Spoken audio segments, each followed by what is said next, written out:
Stone Age people were grunting cavemen with spears. True or false? Absolutely false. They were gathering around and forming real culture as far as we've discovered. In Turkey, scientists uncovered a 12,000-year-old mystery that's revising history. It's a sophisticated cosmic calendar made out of giant stone temples that may actually be a warning from the stars. We're talking about Göbekli Tepe. This prehistorical site predates even Stonehenge, our classical stone ring circle, by 6,000 years. And it upends why we think Stone Age civilizations emerged and thrived. Here's how this discovery could change our collective history. Around 10,850 BCE, a massive comet, or better yet, a bunch of comet fragments, smashed into Earth. The skies darkened, the temperature dropped, big animals vanished, and it kicked off a mini ice age that lasted over 1,200 years. What's now a place called Göbekli Tepe was home to a group of humans who survived this entire chaotic event. After it happened, they started paying close attention to the sky. As a way of trying to control time a little bit more, they tracked the movements of the sun, the moon, the planets, and comets. This in turn led them to build a huge lunisolar calendar, the first one in the world. Now, if you were to tour around this classic Stone Age monument, you'd see that not all the stone pillars are blank. Some of them have carvings, like this main one with a bunch of V's on it. Turns out there are 365 V's, which scientists believe represent the days of the solar year. One of them, a V hanging on a bird's neck, is thought to mark a solar eclipse. Other pillars have dangerous animals carved on them, like foxes, lions, scorpions, vultures, twisting and crawling up the sides. Unlike typical Stone Age carvings, these weren't of edible animals like deer or sheep. One of the theories is that these drawings were symbolic. Some archaeologists believe they reflect the fears and chaos this civilization had lived through, a kind of collective attempt to make sense of a terrifying and unpredictable world. Archaeologist Danielle Stordour has highlighted the images of vultures, saying they represent the people who passed away.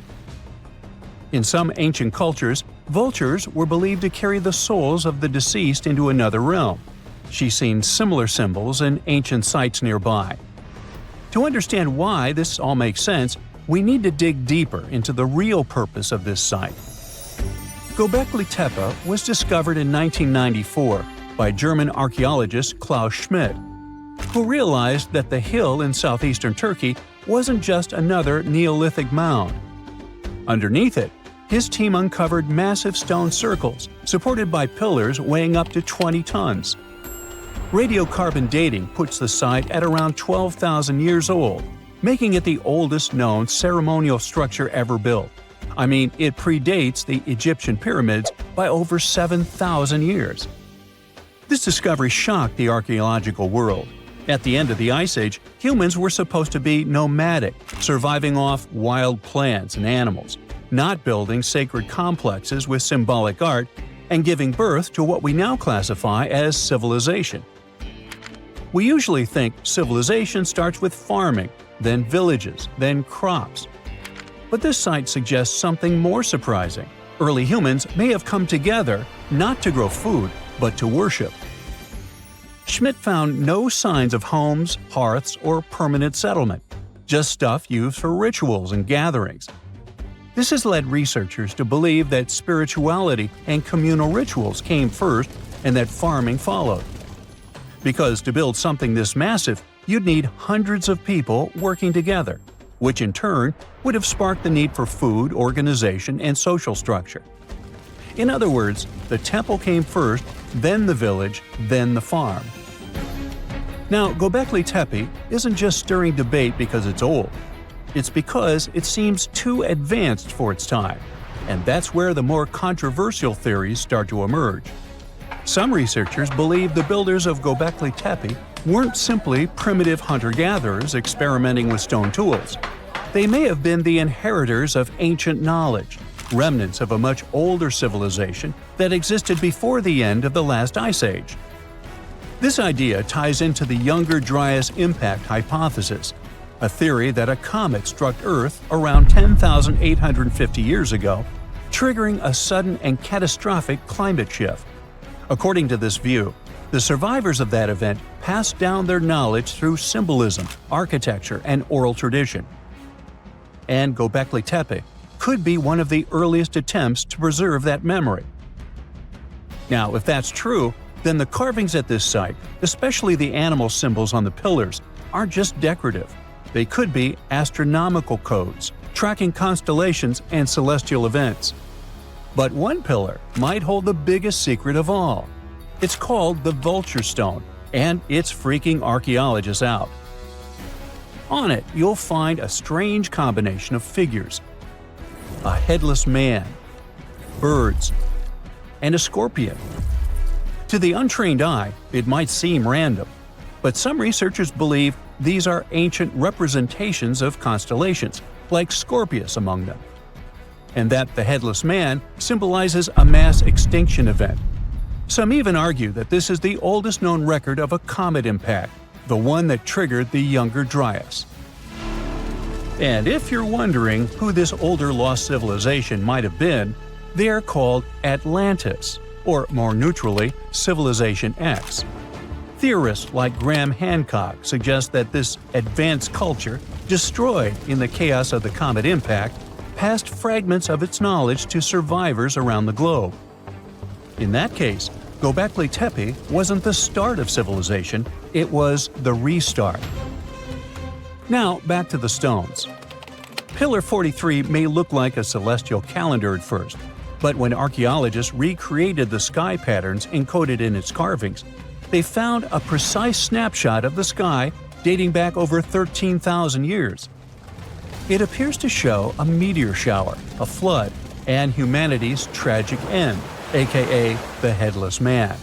A snake rising from the ground might even symbolize tidal waves or destruction coming from below. But the story doesn't end there. Pillar seems to expand on the same disaster, the one they called the Terror of the Sky. You might see animals fleeing, waves, fire raining down. It paints a vivid picture of the meteor shower. But wait! While Pillars 43 and 56 may encode memories of a past catastrophe, Pillar 18 might be a forecast. That stone zooms in on the Aquarius constellation. If this sounds familiar, maybe it's from the phase Age of Aquarius, which is the age we're living in now. Some enthusiasts believe this may be a warning for us, and may be telling us that a similar meteor shower will hit Earth and thus you and me and us. I mean, chills! But hey, that's the kind of mystery that makes Göbekli Tepe so captivating. Today, archaeologists know that Göbekli Tepe was part of a much larger sacred complex, now known as Taş Tepeler.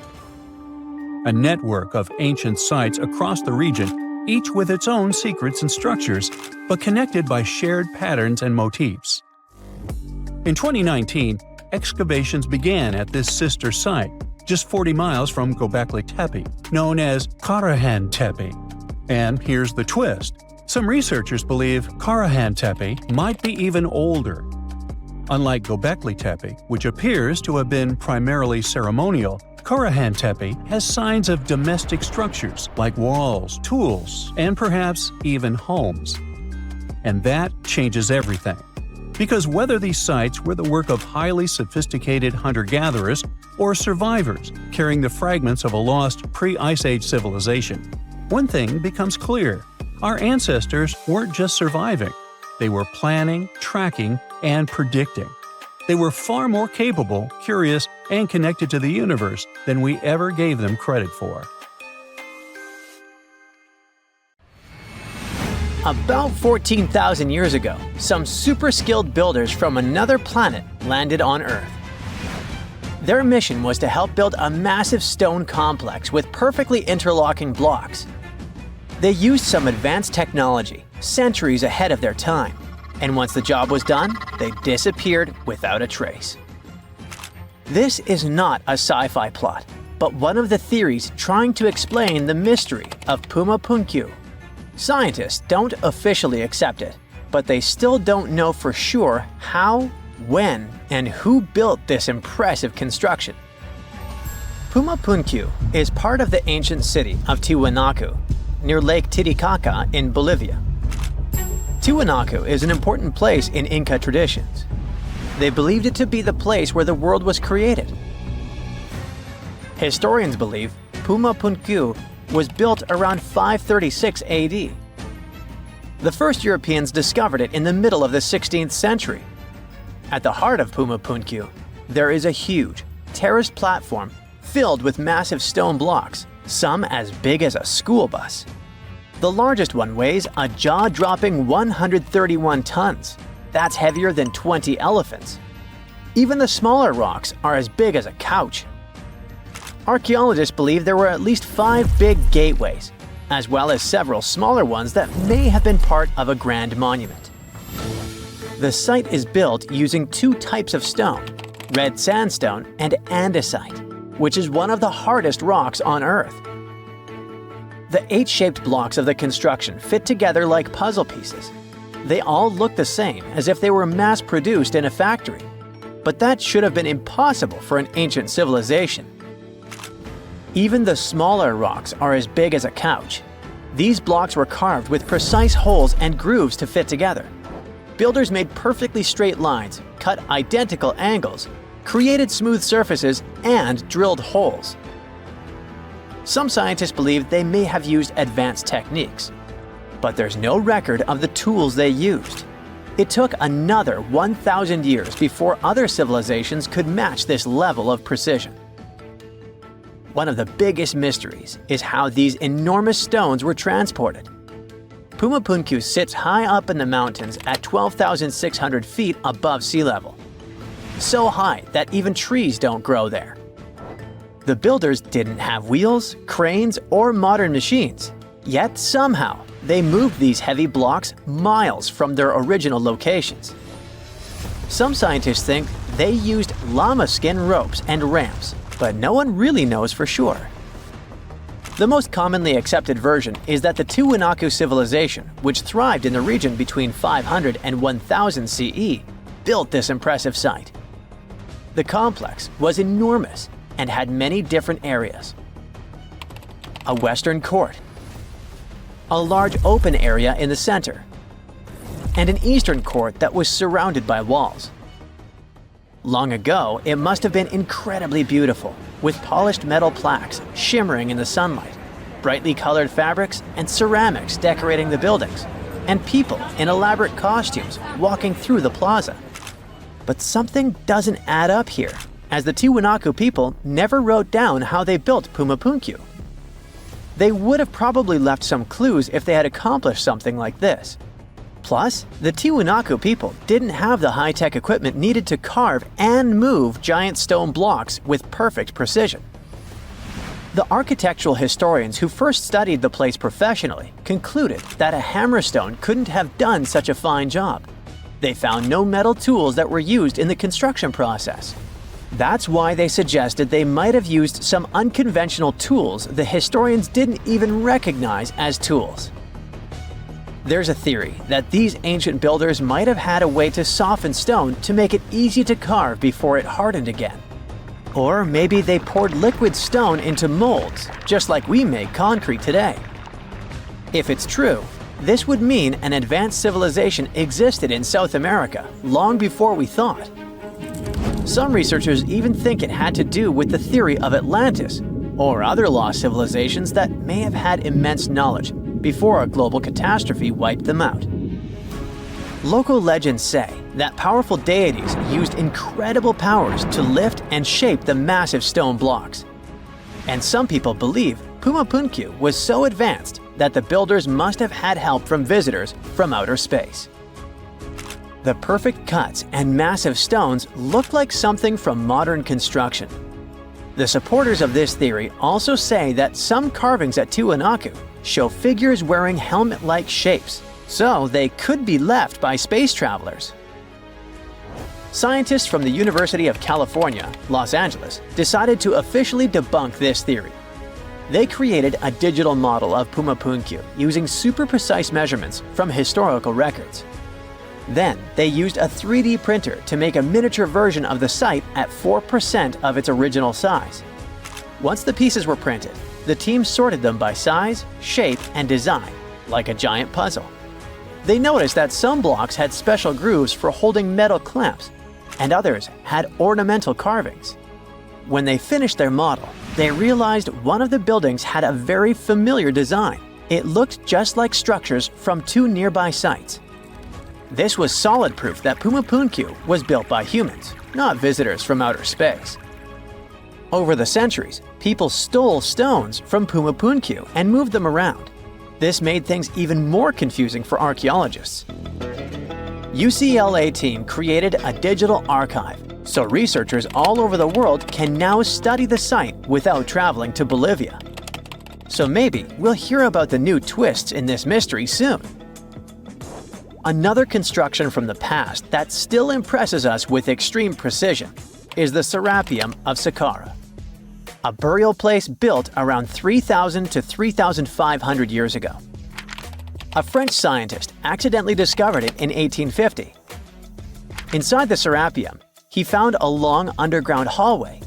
On both sides of the hallway, there were giant stone rooms, and inside those rooms, there were huge granite sarcophagi. These sarcophagi were not built for people, but for the sacred Apis bulls. These bulls were treated like royalty, as the people believed they were chosen by deities. The Egyptians believed these bulls were the incarnations of the deity Ptah and had magical powers to protect their kingdom. Some of the stone boxes inside the Serapeum weighed around 70 tons. They were made with perfectly straight angles and smooth surfaces. Scientists noted roller marks on the floor and found wooden winches with levers, which the Egyptians likely used to move the sarcophagi. Since the burial chambers were lower than the hallway floor, workers filled them with sand, rolled the sarcophagus into place, and then slowly removed the sand to lower it perfectly into position. A stone inscription found in the Serapeum said it took 28 days just to move one of these stone boxes. Even though these sarcophagi were meant for bulls, they were way bigger than needed. Pharaohs, who were the rulers of Egypt, were buried in tiny coffins. So it's really weird that these boxes were so enormous. Another question is why they used granite, which is so hard to carve, instead of limestone. Some people believe the stone boxes weren't just tombs. They might have been ancient energy generators. The Egyptians knew about fermentation. If someone placed food or meat inside a perfectly sealed granite box and let fermentation happen, pressure would build up inside. Granite contains quartz, a special crystal that creates electricity when squeezed. As pressure increased, the box's lid could pop open, releasing gas. Ancient drawings found in the Serapeum show stones stacked on top of the boxes, which might have been used to make the lids even heavier and help produce more electricity. Thousands of years later, when explorers opened these boxes, they only found bull bones, maybe because all the organic material had disappeared over time. Scientists still aren't sure if the massive stone boxes were actually ancient energy systems, so the mystery lives on. Recently, scientists made an astonishing discovery that might solve Stonehenge's mystery. They found something hidden deep within the DNA of Stonehenge's sarsen rocks, the huge monolithic ones, and it might reveal why our Neolithic ancestors designed and built this thing in the first place. Over the years, scientists have been scratching their heads, trying to figure out where the huge sarsen rocks came from. For years, they believed they came from a quarry just 15 miles away from the site, known as Marlborough Downs. At this site, they found similar minerals to the ones that make up the sarsen rocks. But it turned out there was more to this story than they thought. The understanding of how Stonehenge was built is always changing. Scientists need to really travel back in time to uncover its mysteries. Where did the rocks come from? How were they carried? Why was the site built?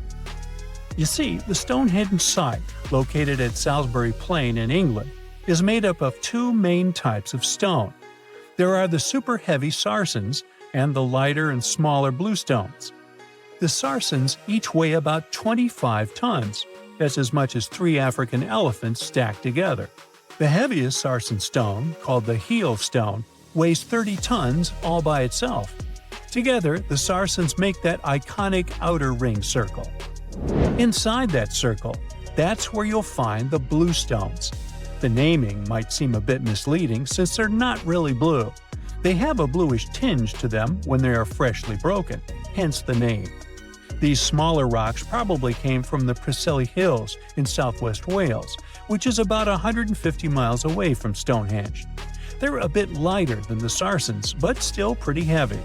The altar stone, which is classified as a bluestone, is the heaviest one, weighing around 6 tons. Its original location still isn't known for sure. To figure out where a rock came from, scientists first have to study their composition. This is like checking the rock's DNA. Then they cross-reference the structure of the rock with minerals in the soil to see if it's a match. Most of the sarsens we see around southern England are actually made of a type of sandstone known as silcrete. Think of silcrete as sand that's been hardened by underground water processes over millions of years. This process mostly happened during a period called the Paleogene, about 65 to 23 million years ago. These sarsen rocks didn't form in one big slab, but in patches, like nature leaving little rock gardens all over the place. Scientists reason the sarsens spread out randomly, forming in isolated pockets. Over time, many were buried under layers of clay and chalk, which helped preserve them. When ancient builders were on the lookout for materials, these sarsens must have looked perfect for something impressive like Stonehenge. Actually, sarsens have been used in everything, from Roman villas to medieval churches, and even in things like road curbs and old field walls. One could say these rocks were the it material for ancient builders, and continue to be popular even into more modern times. This fact made scientists start wondering that maybe not all sarsen stones that were used to build Stonehenge came from the same place. They've identified sarsen sites all over the UK, in places such as Oxfordshire and Kent. After hundreds of years of studying the sarsens, geologists finally had the right type of technology to determine the origin of the stones. Now, I wish I could tell you that it was some undisclosed location very far away from the site. But, as it turned out, the sarsens were originally from Westwoods, the forest near Stonehenge. A new factor came into play when excavations uncovered empty stone holes, showing that at least 6 bluestone pillars were removed from a Preseli Hills site called Wan Main in prehistory. They had a stone circle over there, and it's believed that some of Stonehenge's rocks were recycled rocks from this more ancient circle. If this is true, it might be that Stonehenge is part of a much larger landscape of ancient sites. If this is the case, then Stonehenge is just the cherry on top of a much larger scale project. Think of it as the sacred centerpiece of an entire landscape of monuments, mounds, stone circles, and things. This is why scientists want to find out where the rocks came from so badly. It could lead to why and how Stonehenge was built. Now, Stonehenge didn't just pop up overnight. It was built in several stages over hundreds of years. It's likely that it wasn't a single unified vision, but more like a big community project that evolved over time. With each generation, the builders brought in their own ideas, creating a stone structure that would last for ages. The first stage was around 3100 BCE. That's when people dug out a circular ditch and likely set up some bluestones as sort of a starter ring. Later, they added the sarsens and even topped some of them with horizontal stones to form those famous arches you see today, also known as the trilithons. These ancient builders had some challenges on their hands. How would they move the rocks? There's an old theory known as the ice road that suggests that the rocks were moved by natural icy pathways that formed during the winter. This way, they could slide the rocks down all the way to Stonehenge. But hey, if we're talking about a distance of over 100 miles, that's not too realistic. Anyways, this theory was debunked because it was warmer back then than it is today. There's also the river theory, which suggests that the rocks were floated along the river from the quarry to the site. But if we're talking about sarsen rocks, they're too heavy to float. So there goes that theory. What we're saying is, no one knows how the rocks were moved. Another interesting science tidbit came from all the research done in Stonehenge. A recent laser survey of the stones revealed the different stone working methods used, and has shown that some of the parts of the monument were more carefully finished than others. In particular, the northeast side and the inner faces of the central trilithons were finely dressed. FYI, a trilithon is one of Stonehenge's most famous shapes. It's when two huge monoliths receive a third one on top of them, connecting the two together. This fancy word is simply Greek for having three stones. But anyways, the bigger question, and the reason Stonehenge is so famous, is why it was built in the first place. Theories are all over the place, and some sound like they're straight out of a sci-fi show. So here's a rundown of the most popular ideas. There's, of course, the solar calendar theory. This one supposes that the stones are aligned with the movements of the sun, especially during the summer and winter solstices. During the summer solstice, the sun rises to the left of the heel stone, that's the lone stone outside the main circle, lighting up the entire monument. Some say it's the ancient version of a calendar, marking the year's longest and shortest days. Some archaeologists think Stonehenge might have been an ancient healing center. Pieces of bluestone have been found chipped away, possibly by people who believed they had healing powers. The theory goes that people traveled from all over to come to Stonehenge in hopes of a cure for whatever was ailing them. There's also some speculation that Stonehenge was the place to be. Think of it as an ancient gathering spot. Some evidence suggests that communities from distant areas traveled to Stonehenge for gatherings, feasts, and ceremonies. Studies of bones found near the site show they came from all over Britain, making it a sort of prehistoric meetup location. For over 3,000 years, no one knew this place even existed. And then, out of nowhere, archaeologists digging near Alexandria uncovered something absolutely shocking: a forgotten Egyptian city. This place is buried under Greek ruins, hiding secrets that could rewrite the history of pharaohs and their armies. And one of the artifacts, which looks like a simple wine jug, changed everything. We thought that we already placed all the important parts on the map of ancient Egypt: pyramids, Thebes, Luxor, Alexandria. But nope, the map just got an update. The new city was a big deal, and it's about 3,400 years old. It's just been discovered at the site called Com el Nugus. This place is located west of Alexandria and tucked between the Mediterranean and a saltwater lake called Lake Mariut. This discovery raised a few eyebrows. Scientists thought that this place used to be empty and that it was only settled by the Greeks in about 332 BCE. But it turns out that people lived in Com el Nugus way before that. When archaeologists were digging through Greek ruins, they started noticing something unexpected: mud brick walls. Yep, you know, the pyramid type. That's the kind Egyptians built during the New Kingdom. These mud bricks were made from mud, clay, sand, and straw. These ingredients were mixed with water and dried in the sun, not baked. Egyptians used them for thousands of years to build houses, temples, palaces, and yes, the pyramids. Of course, other civilizations did use mud brick too, but Egyptian mud brick is kinda quirky. They used straw that grew in their regions, layout styles, and mortar. That's what helped the experts realize that Egyptians used to hang out in Com el Nugus. That alone raised eyebrows, and then they found more: an entire street layout, buried structures, and even a temple built by Ramses the Great himself. His name speaks for itself. This guy was one of the most famous pharaohs in all of Egyptian history. He ruled ancient Egypt for 60 years, fought huge battles, and just loved building tons of stuff like that temple. People loved him so much that later pharaohs literally pretended to be him or wrote his name on their buildings. That's when archaeologists realized that they weren't looking at some dusty mud bricks of a tiny village. That's an entire buried city. They immediately started digging more. Turns out the whole place wasn't random. It was built with great care. The streets had drains to stop rainwater from damaging the soft mud brick walls. There were also small tomb chapels with writings about soldiers.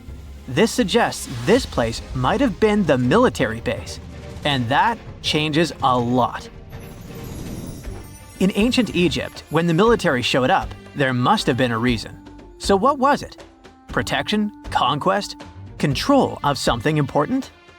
In the case of this city, it was probably about wine, water, and trade on the edge of the desert.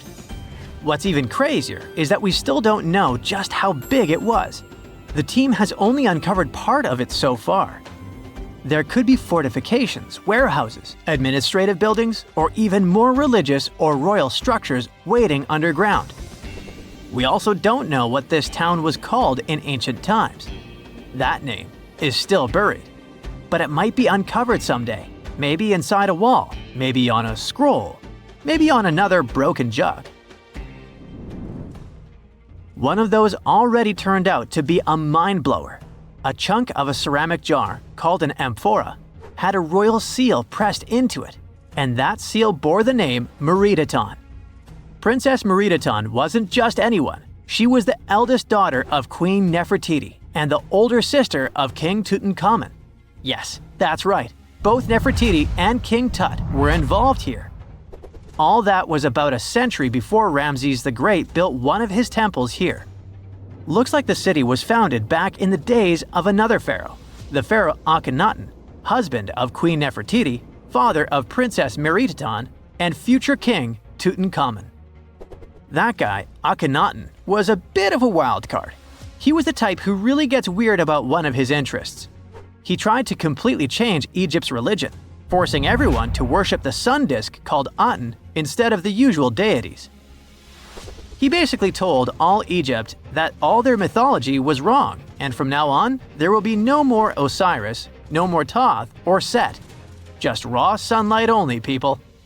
That's known in history as the Amarna period. And he went all in, changed his name, built an entirely new capital city called Amarna in the middle of the desert, redesigned temples, rewrote hymns, and even banned traditional religious imagery. Even the art got wild at the time. People started getting elongated heads, belly rolls, and all that humanity and vulnerability carved into stone. It was deliberately weird. He wanted to show the family not as perfect gods, but as human vessels of divine light.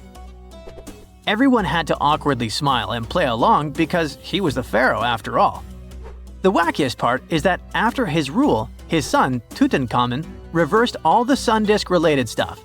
He literally changed his name from Tutankhaten, which means living image of the Aten, the sun disk, to Tutankhamun, which means living image of Amun, one of the great older deities.